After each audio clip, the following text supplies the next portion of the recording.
I want to talk about something that affects a lot of guys in the modern age, either directly or indirectly. It's something that takes a lot of toll on our mental health, our personal relationships, and just overall our happiness in life. What it's known as is the male loneliness epidemic. Now, hearing epidemic, you might think something that spreads from person to person, but this is completely different. This virus hits you suddenly. One day you'll just wake up and you'll realize that you feel a little bit different, and you'll realize how lonely you actually are. I don't think people realize when they're going towards this point. I think they realize when it suddenly just hits them out of nowhere. If you're in your 20s or 30s, you've most likely felt this. You've moved cities, you've moved away from friends, potentially you've just fallen out of touch with old friends who have moved away from you. The things that you do in your spare time have been completely lost.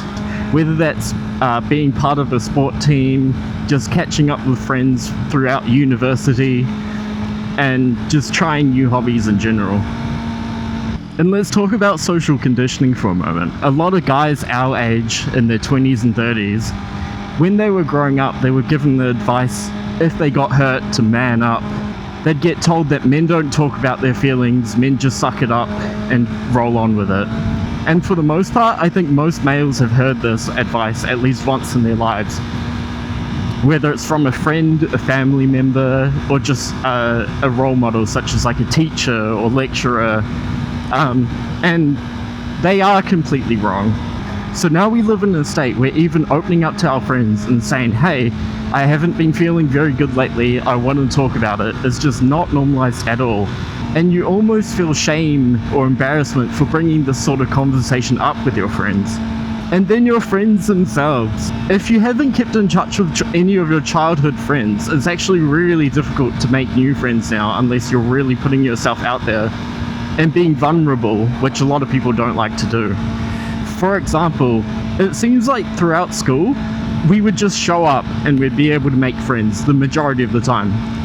Whereas in a workplace, the level of professionalism you're supposed to show is just completely different, and it makes it hard to be your authentic self. And since it's hard to be authentic, you can't really verify who you actually want to hang out with at work. The transition from going from work to hanging outside of a workplace is actually really difficult in the modern age as well.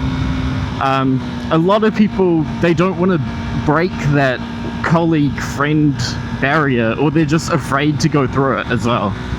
As a child, you were also probably part of a sports team or some sort of recreational activity when you were growing up. Again, this is just, you show up, you magically hang out with people, and you make friends. And I think that's something that's really missing in your adult life. And talking about technology itself, it can actually make you feel really connected with everyone else, but it's a sort of false connection that doesn't feel real anymore. For example, on Xbox Live or PlayStation, you can have, 500 friends added that you've just met online throughout your time playing video games. But these aren't real connections. It's not people that would show up for you. They're not people that would actually show up for you in times of need. And then on Instagram, double tapping someone's picture isn't real interaction. Come on. You might get that fake little bit of dopamine when you receive a like or you see your friends liking a picture. But really, you didn't even interact with them. You didn't ask them how they're doing. You didn't have a real conversation. And even at the level of group chats, right? Group chats can make you feel like you're connected with a group of people. But unless you're really tight with them, when was the last time that you actually saw them in real life? Would you just send meme after Instagram reel after reel, double tap, haha, that's about it. It's honestly really sad how technology has made us feel so connected, but yet we're so disconnected at the same time. Our little internal monkey brain can't actually process the difference. And we think we're being sociable, but then you wake up every day and then you feel so empty and so lonely. I think we're starting to get to the pure root of the problem here. And yeah, so a lot of guys don't actually know how to break out of this sort of isolation cycle, right? But I truly think that if you're not going to do it yourself, it's never going to change. So you need to be the first person to send that text message to the group chat, and you have to break yourself out of that cycle. And ask yourself what's worse. Is it worse being the person that gets rejected in a group chat or in a DM saying, sorry, I don't want to be friends with you? Or the feeling that you wake up with knowing that you're just not enjoying life how you're supposed to do it, and you don't have the friend group around you. You have to be comfortable with being open as well. This doesn't mean like the very first person that you meet that you enjoy the vibe that you have with them to like dump all your feelings onto them, dump all your family problems onto them.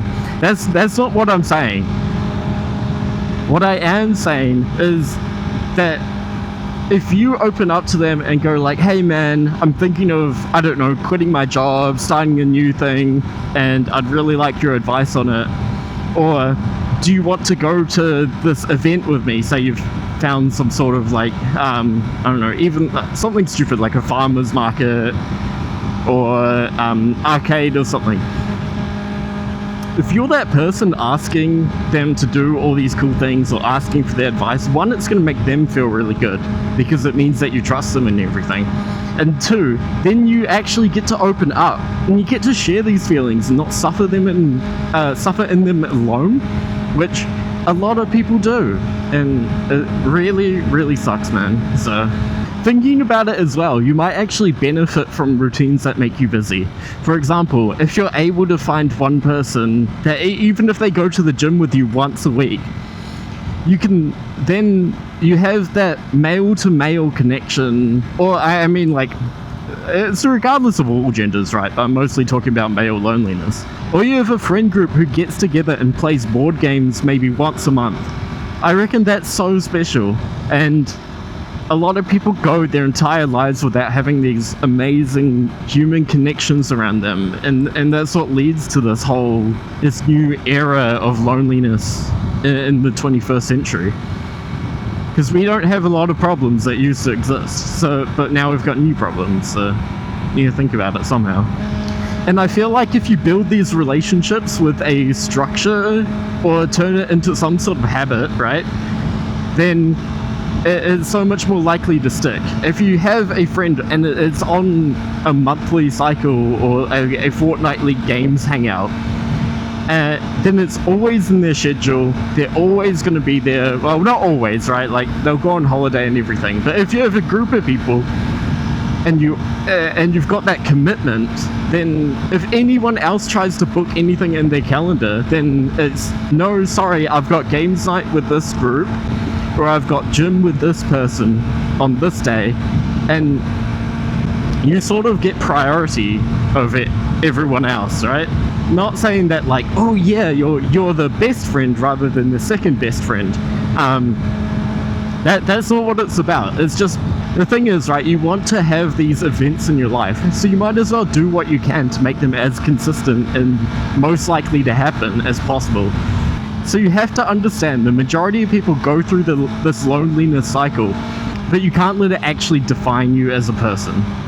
You have to break out of the cycle by being intentional with your friendships and intentional about making a difference.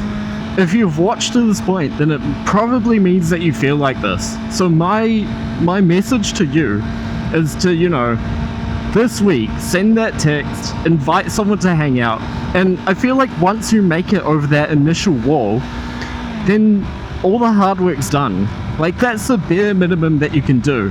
And what you might start might be the greatest thing you've done in the past year.